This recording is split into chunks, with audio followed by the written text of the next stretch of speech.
Kumusta mga kaibigan? At sa episode na ito ay pag-uusapan natin ang tibay ng 4D56 na legendary engine ng Mitsubishi.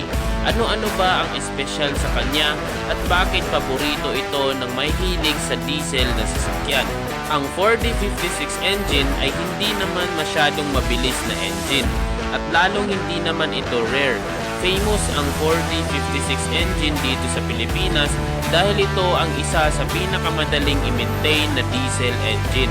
Sikat na sikat din ang 4D56 sa mga mekaniko dito sa Pilipinas dahil halos lahat ng pangnegosyo at mga pang-araw-araw na sasakyan ay madalas 4D56 ang nagpapatakbo.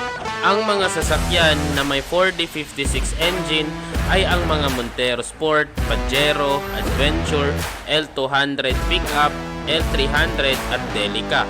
Bakit tinawag itong legendary? Halos lahat ng diesel engine ay dito nagbabase.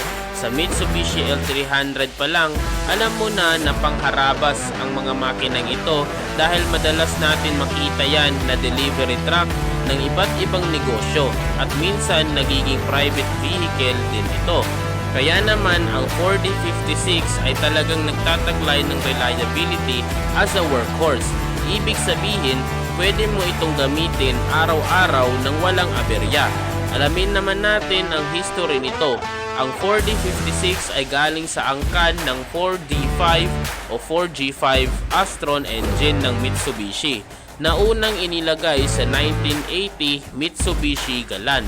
Ang mga Astron engine ay may pare-parehas na katangian. Sila ay mga internal combustion, straight 4-cylinder, timing belt driven diesel engine na nilikha ng Mitsubishi noong 1972. Ang pinakahuling version ng Astron engine ay ang 4D56. Inabot ng 10 taon bago ma-perfect ang engine na to. Kaya hindi mo maipagkakaila na legendary ang makina na ito.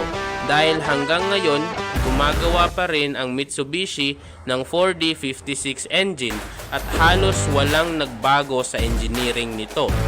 Pero bakit nga ba gumagawa pa rin ang Mitsubishi ng mga makalumang 4D56? Ito ang dahilan. Ang 4D56 ay sobrang tibay, reliable, malakas ang hatak, maasahan mo sa akyatan at madaling i-maintain. At yan lamang nagtatapos ang episode na ito. Maraming salamat sa panonood at hanggang sa susunod na episode.